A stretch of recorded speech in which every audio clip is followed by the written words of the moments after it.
bashabitsi bakiri bato babahanga mu guhanga imideri, gutaka inzu ndetse n'indi mirimo ijyanye nabyo. Mu myaka ikabakaba 8 bimazemo, yageze ku iterambere rigaragarira ijisho rya benshi. Bashabe Catherine n'uwamamaye cyane nka Kate Bashabe. Uretse kandi ubuhanga ndetse n'umurava mu gukora ubushabitsi, Kate Bashabe ni umwe mu bakobwa bafite uburanga n'ikimero, ndetse kandi byashimangiwe mu mwaka wa 2010 ubwo yagirwaga Miss cyangwa se Nyampinga wa MTN. Hanyuma muri 2012 akaba yarabishyizeho akadomo ubwo yambikagwa ikamba rya Nyampinga wa Nyarugenge, igicumbi nyine cy'abakobwa b'indobanure mu bwiza. Nubwo afite uburanga buvugisha benshi, amangambure ntiyabaye nka ya hene babwiye ko ari nziza, guhera ubwo ikaba itacyongeye gushokora icyatsi na kimwe ngo irishe ndetse ishishe kurushaho. Guhera ahubwo mu 2011 Kate Bashabe yongeye kuryama ngo asinzire agezeyo.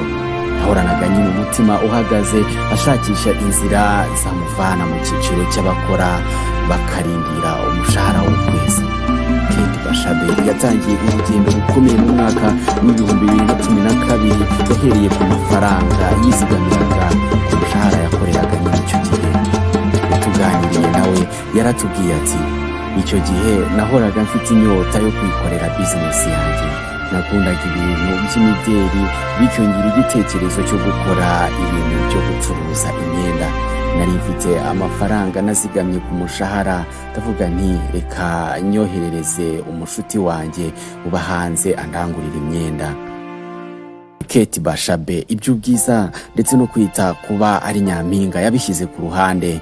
Ntabwo yabaye nk'abandi ngo bumve ko ubwiza bwabo aribwo bagiye gukoresha mu gushaka amafaranga, ndetse bamwe bakabikoresha mu mico itari myiza. Ahubwo we yafashe ku rundi ruhande, maze atangira acuruza imyenda iciriritse ariko myiza. Nta duka yagiraga, ahubwo yakoraga urugendo rw'amaguru ashakisha abakiriya. Yategaga moto ari uko gusa yabonye inyungu y'umurengera muri duke yacuruzaga. Uko kwihangana ndetse no kwizirika ubundi bidasanzwe ku bakobwa bafite ikimero nk'icya Kate Bashabe, byose yabikoreraga kugira ngo ashakishe uko yarundanya nyine udufaranga ngo azagwize ayo gushinga iduka. Inshuti ze ndetse n'abari bamuzi icyo gihe, hari n'abamubonaga rwose bakamuha urw'amenyo, abandi bakamuca intege ko atazabishobora ndetse ko atari ibintu bikwiye umukobwa mwiza nka Kate Bashabe. Yakomeje atubwira ati, namaze imyaka hafi 2 nkora ubwo bucuruzi bwo gusanga abantu ahantu bari mbashyiriye imyenda. Nacibwaga intege n'abo mu muryango, batangira kumbwira ko ntazabishobora, ariko ndabyanga kumeza urugendo natangiye. Kate Bashabe kwihangana ndetse no gushyira umutima ku nzozi ze, mu mwaka wa 2013 yagurije amafaranga yamufashije gushinga inzu y'imideri yitwa Kabashi Fashion House. Yaje kandi no gushinga indi nzu yise Kabashi House, ikoreramo nyine ibintu by'ubukorikori, kudoda imyenda, gukora utubati, ibitanda ndetse n'ibindi bikoresho bigezweho byo mu nzu. Kate akomeza atubwira ati, icyamfashije nuko nabikaga inyungu cyane, kuko nifuzaga kuzashinga iduka kandi ntabwo nari kubigeraho ntizigamira. Nibuka muri 2012 irangira hafi muri 2013 nibwo nafunguye iduka rya Kabashi Fashion House. Mbere yuko ifungura nari nararambuye, nari mfite imyenda myinshi. Akomeza atubwira ati, maze umwaka ifunguye nashinze iduka rya Kabashi House bijyanye n'ibitanda, ibitanda. Nageze igihe ntangira gutegura ndetse no gushyira imitako mu nzu z'abandi, ibyo bita interior design. Ndetse kandi nahereye ku nzu yanjye mbona bibaye byiza cyane, nibwo icyo gihe nasanze mfite impano kabisa yo kubikora. Nakoreye benshi mu ngo zabo ndetse no mu biro nzamuka gutyo.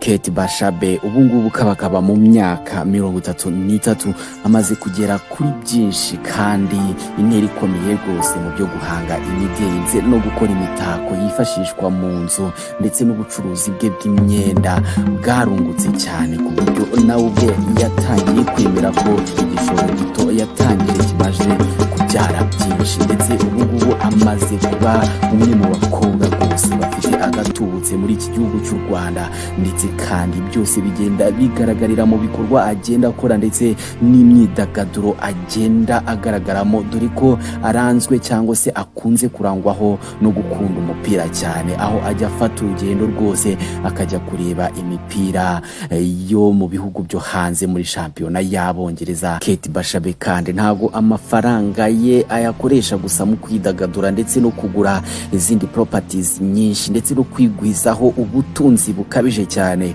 ahubwo ajya agira gutya akanafasha n'abatishoboye. Bashabe yize kaminuza arayirangiza adateze amaboko ubufasha bwa leta cyangwa se n'undi wari we wese, ndetse kandi yakoresheje amafaranga ye yavuye mu mitsi ye rwose, ndetse kandi uyu yarangije kwiga mu 2016 yari afite abana batishoboye babiri arera, ndetse agakurikirana ubuzima bwabo umunsi ku munsi, yaba kubishurira amashuri ndetse n'ibindi byose umwana nyine akenera, ndetse ubu ngubu akaba amaze kugeza kuri byinshi abana benshi rwose, nk'uko bamwe bagenda babyivugira ko Kate Bashabe ubuzima barimo ari we babikesha. Mwaka w'2016 ubwo yaganiraga n'ikinyamakuru igihe.com nibwo yagize ati, nageze ku bintu byinshi, nabashije kwiyishyurira kaminuza, ngira impano yo gufasha kandi mfasha abantu benshi, mfite abana babiri ndera, mbishyurira ishuri no kumenya ubuzima bwabo bwa buri munsi. Se n'ibineza neza byinshi. Uyu mukobwa w'ikimero gihambaye yakomeje abwira igihe.com ati, mbayeho neza rwose, sinkiga moto nka mbere, ngitangira mbasha kwiyitaho, nkigurira imyenda ndetse ngasa neza uko mbishaka. Kate Bashabe akaba amaze kuba nyine umukobwa witeje imbere rwose, ndetse si mu Rwanda gusa, ubu ngubu asigaye akorera no hanze y'u Rwanda mu bihugu byateye imbere, akaba afiteyo amaduka agiye atandukanye, ndetse kandi Kate Bashabe agira inama urubyiruko cyane cyane abakobwa ko bagomba kwigirira icyizere, bakumva ko bashoboye. Iyo rero wihangiye umurimo nk'uko akomeza abivuga ati, ugashyiramo imbaraga zose, ugashakisha ibitekerezo ahantu hose, niryo banga nakoresheje. N'uwo nguwo rero Kate Bashabe bari bafite amatsiko yo kumenya ibijyanye n'uwo ari we, akazakora ndetse n'ikimubesheje kuko ngayo amakuru ye yose. Akazi ke ni fashion design ndetse na interior design ndetse n'ibindi bikorwa bigiye bitandukanye, kuko amaze kwiteza imbere muri byinshi cyane. Ubwira nti kanda subscribe wowe utarayikanda, ndetse uduhe na comment, ese kuko ubona koko kuba Miss bikuraho gutekereza cyane ugakoresha amaboko ndetse n'ubwonko, cyangwa se kuba Miss ntabwo bikwiye nk'uko bamwe bagiye bamuca intege bavuga ko ubwiza bwe butamwemerera kugenda n'amaguru ashakisha ngo abantu agurisha imyenda. Duhe ibitekerezo twese hamwe, dukomeze twubake igihugu cyacu cy'u Rwanda. Ciao ciao, kanda like, subscribe ndetse na share.